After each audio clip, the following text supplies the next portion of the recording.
Good morning. Namaste, beautiful souls. Welcome. Welcome back to Tarot Card Readings for your Tarot card of the year. And today's reading is for The Magician. And I haven't started with one of these poems for a while, so I think I will do that. This is from the book by Lloyd Hegland, R. Lloyd Hegland. This is a Voyager Tarot Companion.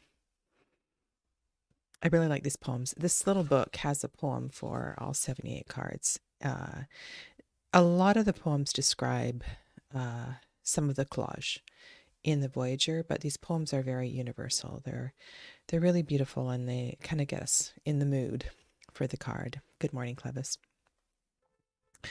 The magician stands in the veil. He is one with both sides.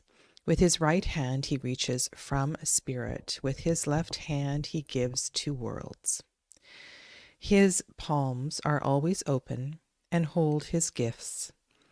With thought he brings his desires forth.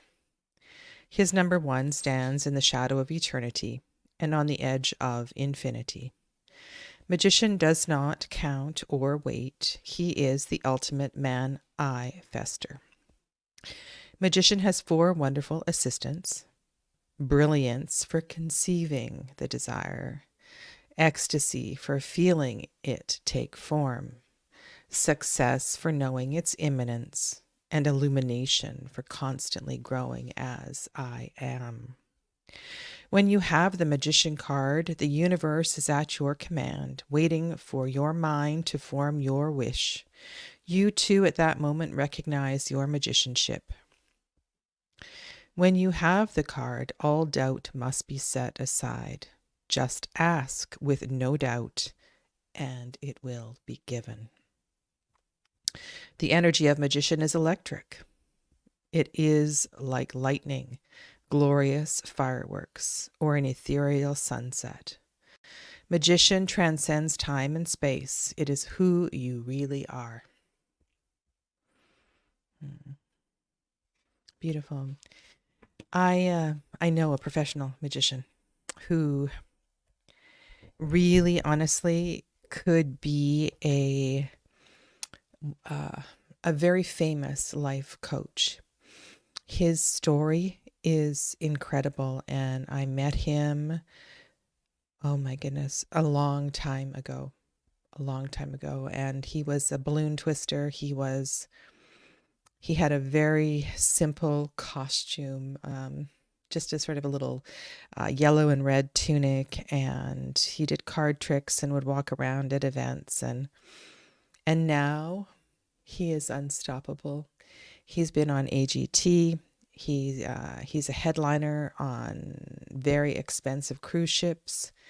He's really done well, and his Facebook page is extraordinary. He is a great motivator for never giving up.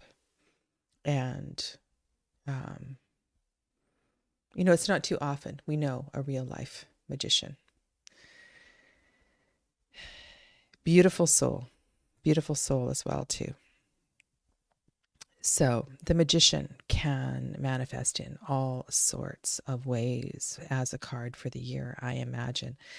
I guess you like that it's a number 1. It feels good.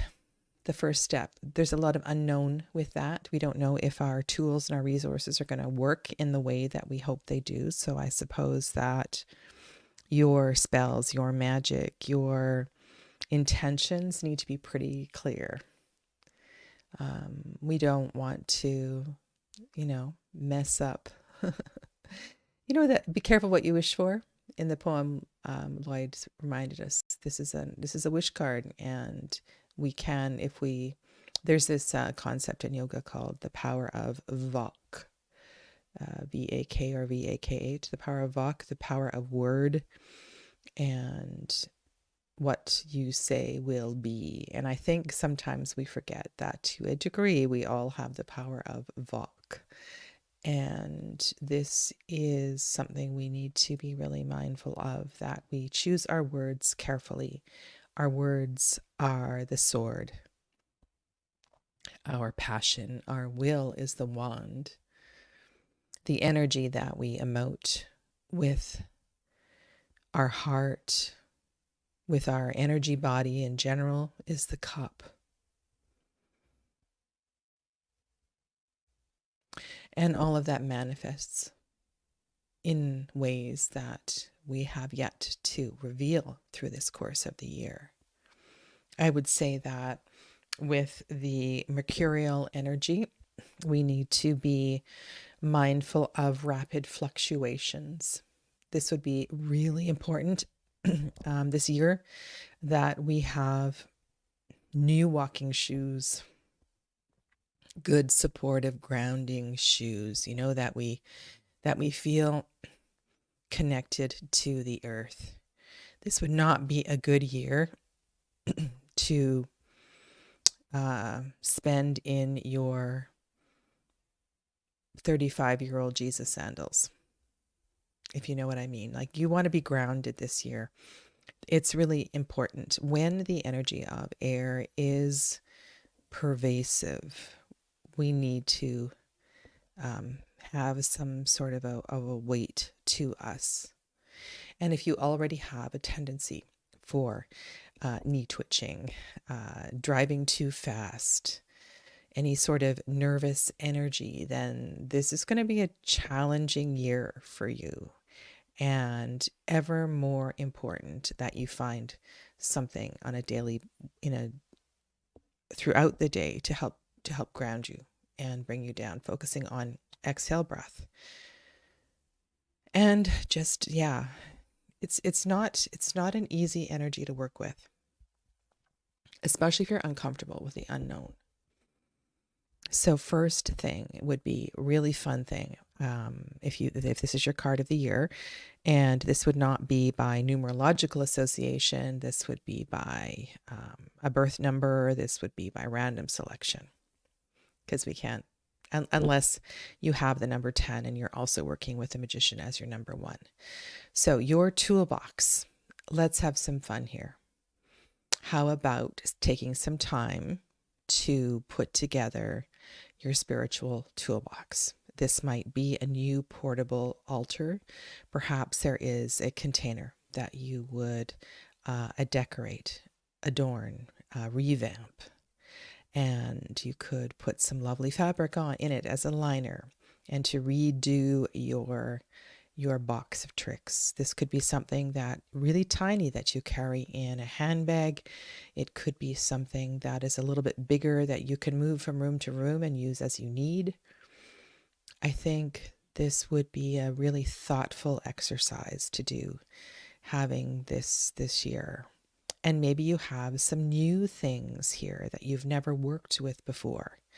Maybe there is a bag of runes, or there is maybe somewhere along the way you have visited a magic shop and you have something you would like to include in there. Now, in my bag this year, something that is new is playing cards. And one of my intentions for 2024 is to get really comfortable reading with playing cards. And I've started that journey, and it's going to be really, really fun. And it is building, it will build, of course, and expand on my Lenormand practice. And it's nice that I've already got that sort of familiarity. But I haven't really carried playing cards as divination tools. So that's something that's going to be going into my box. And I think I'm going to, I think I might do this weekend actually, is to get a box and to do this, and to think about how important harmonizing all of these elements is. What do you carry when you go to an event? What do you carry when you go on a trip? And, I think sometimes, anyway, just a invitation. Now, the idea of grounding is also really important. And so the magician has a tendency to get lost in the element of air. And yeah. Okay, I'll leave that. What else? The lemniscate. the energy of 8 and that magical connection, because we are in an 8 year, and the magician's hat carries that shape from the Marseille tradition, from the older tarot decks. The energy of the lemniscate and that symbol that is connected to 2024 is also going to enhance everything. So this is a symbol you may want to also bring into your altar, into your box, draw it, paint it, have it with you somehow. This is a powerful energetic symbol that shows the flow of energy. And so if you're also working with the number 10, make sure you checked out the number 10 reading for the wheel. But I would say, under realizing that once you set something in motion, it's in motion. It's very hard to call it back. And with this flow, we need to be, like I said, be mindful of intention, be mindful of word and actions and so forth. But also be excited about this. It's a wonderful place, new beginnings. It really is. And this is the first step to an extraordinary experience, I feel. Mm-hmm.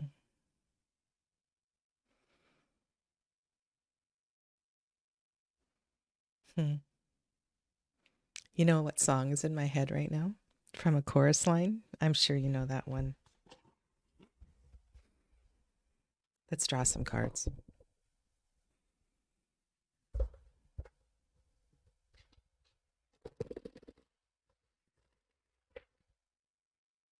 And you know as well too, there's a like one is everything. One is everything. So the possibilities are endless, limitless.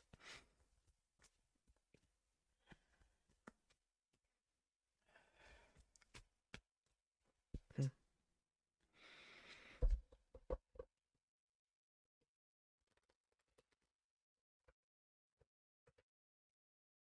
I should add the mantra Om Pranamida Pranamidam. That mantra.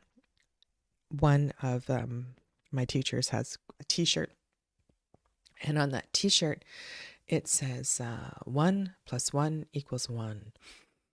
We can't have more and we can't have less. We are whole, and I think maybe this is a really potent year for some people to understand that I am all. You know, I am all. I contain all. Hello, good morning, Karina. I suppose I should open my name. And Karina, if I've got the name wrong, I'm sorry. I'll open my list. All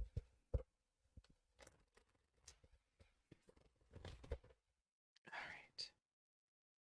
I think I will do the first operation this morning. I'm just going to open my list first. There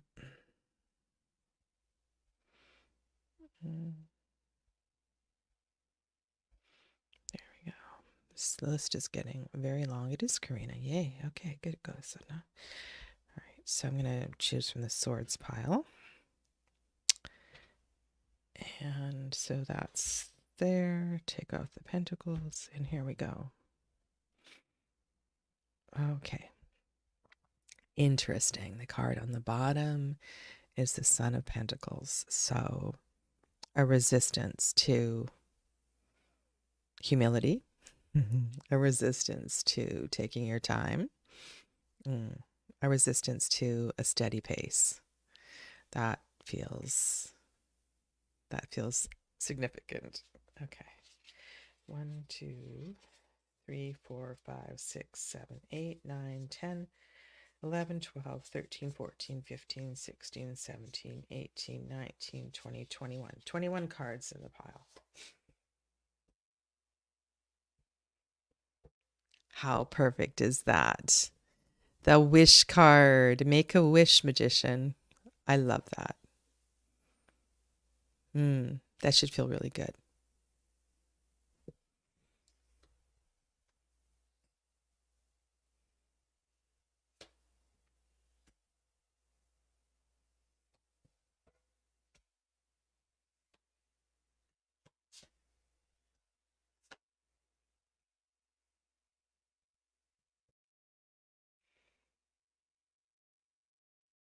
Two fathers on the Venus and Mars positions.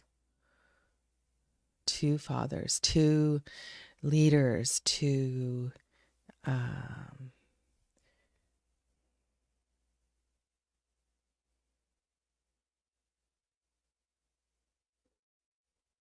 there's a harmonizing mother between them. It's an interesting triangle of energy if you look. Father, mother on the moon position, and then father. That's kind of dynamic there. And so we have Mother of Wands, and so they're all different energy. They're all different suits. Father of Pentacles, Father of Swords, Mother of Wands. So where is the cup energy? The cup energy is in the first card. Okay, and kind of challenging energy overhead. So let's build this story and look at the balances and that Seven of Wands is really kind of powerful. It is important that we continue to hold up our light despite adversity of every kind. So there is adversity overhead in the outer planets. Challenges to our connections, challenges to perseverance.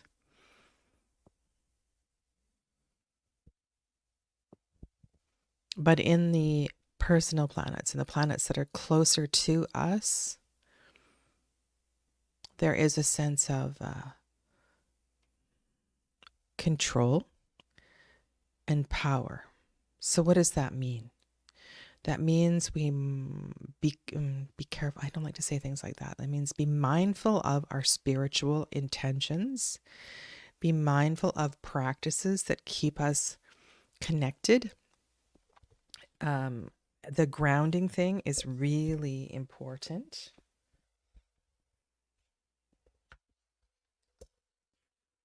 Sorry, I just have to wipe my nose. It's kind of okay. So can we contrast that with I mean, you would think that the Seven of Wands is a challenging card, but I see sevens as magic, sevens as opening, sevens as carrying us forward. There's tremendous amount of passion in all of the sevens, in that they are connected to Venusian energy via the Tree of Life. So I really like that set of cards down on the bottom. And we have a balance of a strong water card with a couple of strong fire cards. So I don't see any, it feels manageable. Where the challenges arise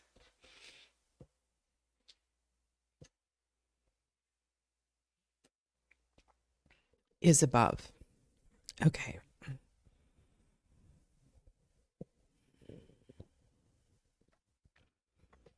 Five of Pentacles in Saturn. Okay. This is a card to, when we feel pressure, when we feel, and this pressure can come through finances, it can come through limitations of all kinds. We do get uncomfortable. We get really uncomfortable. There is also discomfort in the Jupiter position. So when the mind begins to expand, there can be this phase of incredible, annoying monkey mind. And this is not good for magician energy at all. That comes before the clarity. Looking at this picture, what I was saying before I even do cards feels so immensely important.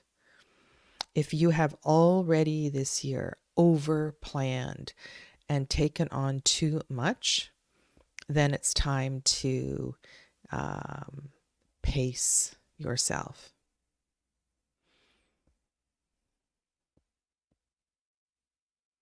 It's really important to pace yourself.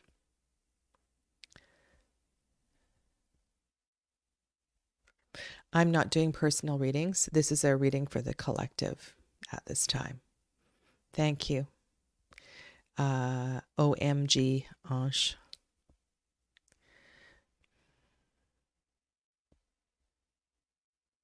So there is an endurance that is needed here. A level of tenacity and focus and dedication to things that you feel confident in slowly building. What I was saying at the beginning about the nervous tension with excess air can go definitely go in the wrong direction if we expand too fast. Now this might feel, and with all of that father energy, this feels like, yeah, I'm going to take on the world here. So I'm sensing a need to pull the reins in a little bit. Protecting your energy. Look at that Mother of Wands. Even she knows it's necessary to pull back at times and to collect energy. Okay, so this is the general painting of this picture, and I'm going to go deeper into this and build the connections in part 2. So if this is resonating with you, then please hop on to part 2. Here is the link. And I will see you in a few moments. Thank you all. Namaste.